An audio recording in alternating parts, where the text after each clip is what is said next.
ఎందుకు నేను డాంపెన్ చేశాను, ఎందుకు తగ్గించాను సంక్రాంతి సంబరాలంటే, వాళ్ళు ఎంత గొప్ప వాళ్ళంటే చనిపోయిన 6 మంది వారి కుటుంబ సభ్యులు దేవుడు పట్టుకెళ్ళిపోయాడు అంటున్నారు.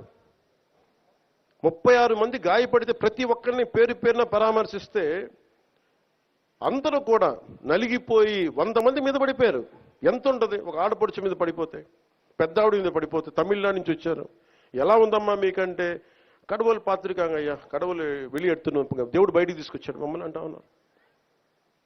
ఎంత పెద్ద మనసుతోటి సరిగ్గా చూసుకోలేదయ్యా మమ్మల్ని, కానీ ఏం చేస్తాం, మా కర్మ ఇలా కాలిందని. అది దేశం తాలూకు దౌర్భాగ్యం.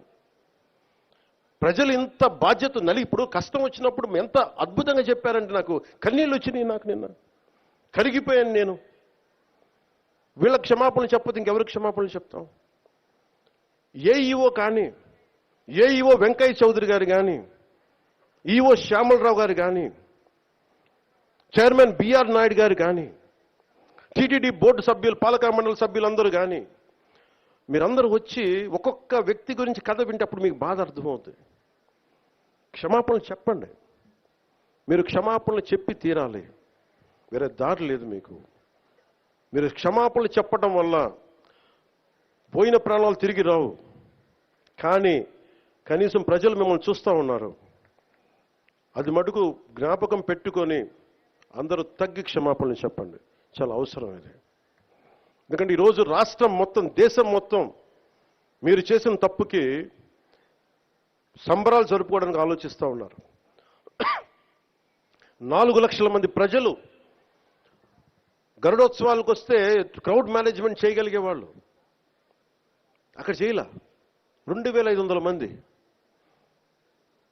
చాలా బాధ అనిపించింది. Lack of management, crowd management లేక,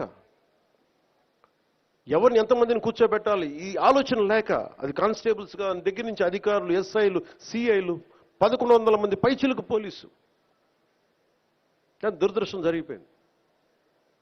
సో నేను ఈ సందర్భంలో నేను ఒక కొత్త ప్రయాణం మొదలు పెడుతున్నాను. 6 నెలల తర్వాత ప్రతి జిల్లాకి వస్తాను. అది మనం పిఠాపురంతో మొదలు పెడుతున్నాను.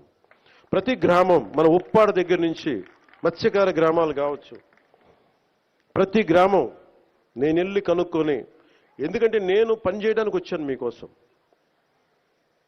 నేను నాయకులందరినీ కలుపుకెళ్తాను. అది వర్మ గారు కావచ్చు, కృష్ణరాజు గారు కావచ్చు, ప్రతి ఒక్కరు, మా జనసేన నాయకులు కావచ్చు, పేరు పేరున నేను చాలా బాధ్యతగా ఉంటాను.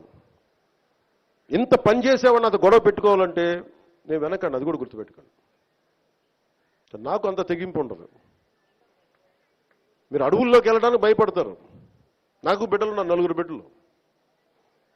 పోవడానికి నాకు చాలా కోట్ల సంపాదన ఉంది, కెరీర్ ఉంది నాకు. ఇవన్నీ వదిలి నేను అడవుల్లోకి వెళ్ళి మందు పాత్రలు ఉంటాయా లేదా అని భయంతో ఎందుకు వెళ్ళాలి నేను?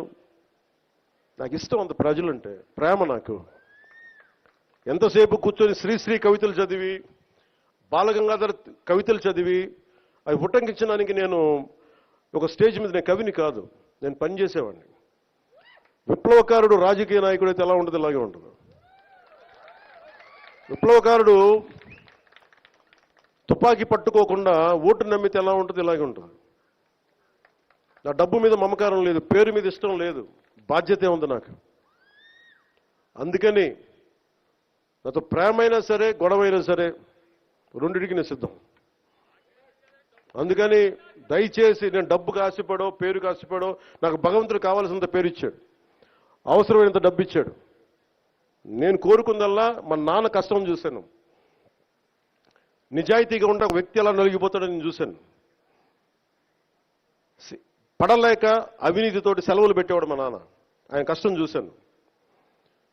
మొత్తం అవినీతిమయం అయిపోయింది కాదంటలా, కానీ అవినీతిమయంలో కూడా ఎంతో కొంత చిన్నపాటి తక్కువ అవినీతి చేయించే పరిస్థితిలో ఆలోచిస్తాం తప్ప అవినీతి నిర్మూలించలేం. నేను అదే కోరుకుంటా ఉన్నాను, బాధ్యతగా ఉండాలి. అందుకని నేను మీ అందరికీ పేరు పేరున సంక్రాంతి శుభాకాంక్షలు చెప్పడానికి మనసు రావట్లేదు. మీరు ఆనందంగా ఉండాలి ఈ శుభ సందర్భంలో మనస్ఫూర్తిగా కోరుకుంటూ, నాకు ముఖ్యమంత్రి గారికి, గౌరవ ముఖ్యమంత్రి గారికి, శ్రీ నారా చంద్రబాబు నాయుడు గారికి చాలా అద్భుతంగా ఆయన సహకారం అందిస్తూ ఉన్నారు. వారికి నా ధన్యవాదాలు తెలియజేస్తూ ఉన్నాను. 2,08,000 కోట్ల పెట్టుబడిని మాకు ఇచ్చినందుకు ప్రధానమంత్రి శ్రీ నరేంద్ర మోదీ గారికి మనస్ఫూర్తిగా నా ధన్యవాదాలు. భారతీయ జనతా పార్టీ కార్యకర్తలకి, నాయకులకి, మహిళలకి, తెలుగుదేశం పార్టీ నాయకులకి, మహిళలకి, కార్యకర్తలకి, జన సైనికులకి, వీర మహిళలకి, ప్రతి ఒక్కరికి పేరు పేరున నా హృదయపూర్వక ధన్యవాదాలు. మీ అందరికీ శుభాకాంక్షలు తెలియజేసుకుంటూ మరోమారు అధికార యంత్రాంగం అందరికీ కూడా మనస్ఫూర్తిగా ధన్యవాదాలు తెలియజేసుకుంటా ఉన్నాను. ఒక్క నిమిషం కూర్చోండి. మీరు ఫస్ట్ అమ్మా, మీరు కూడా తెలుసుకోవాల్సింది ఏంటంటే అరవకండి. అక్కడి నుంచి మీరు అరవకూడదు, ఫస్ట్ వినాలి మాట. మనుషులు వస్తారమ్మా, మీరు ఒక్కళ్ళు కూర్చొని ఇద్దరిని ముగ్గురిని డిస్టర్బ్ చేయకండి. నేను మనుషుల్ని పంపిస్తాను, మీరు అరవద్దు అక్కడి నుంచి. ఇంతమంది వచ్చారు, మీరు ఒక్కళ్ళే కాదు ప్రాముఖ్యత. నేను మనుషుల్ని, పేషెంట్ పంపిస్తాను. మీరు కూర్చోబెట్టి అక్కడి నుంచి అరవకండి, మనుషుల్ని పంపిస్తాం.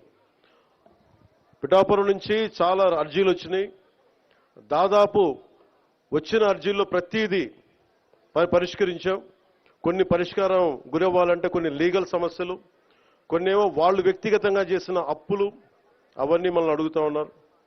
ఇలాంటివి కాకుండా సగటు మనకి ఏవైతే కష్టాలు ఉన్నాయో, మనకి ఫండ్స్ అన్నిటి దగ్గర నుంచి, నా వ్యక్తిగత ఫండ్స్ దగ్గర నుంచి ఇచ్చాను. ఇవన్నీ కింద పేషెంట్ నుంచి ఎవరైనా వెళ్ళి వాళ్ళతో మాట్లాడి అర్జీ అంటే తీసుకోండి. సో మీ అందరికీ మరోమారు ధన్యవాదాలు తెలుపుకుంటూ సెలవు తీసుకున్నాను. జై హింద్. ఈరోజు మన రాష్ట్ర స్థాయి 12,500 గోకులాల ప్రారంభోత్సవ కార్యక్రమానికి విచ్చేసినటువంటి, ముఖ్య అతిథిగా విచ్చేసినటువంటి పెద్దలు, మన గౌరవనీయులు, మన ఉప ముఖ్యమంత్రి గారు శ్రీ పవన్ కళ్యాణ్ గారికి, అదేవిధంగా ఈ కార్యక్రమానికి విచ్చేసిన మన ప్రిన్సిపల్ సెక్రటరీ గారు శశిభూషణ్ కుమార్ గారికి, అదేవిధంగా ఈ కార్యక్రమానికి విచ్చేసినటువంటి మన కమిషనర్ గారు పంచాయతీరాజ్ కృష్ణతేజ్ గారికి, అలాగే ఎమ్మెల్యే గారు వరపుల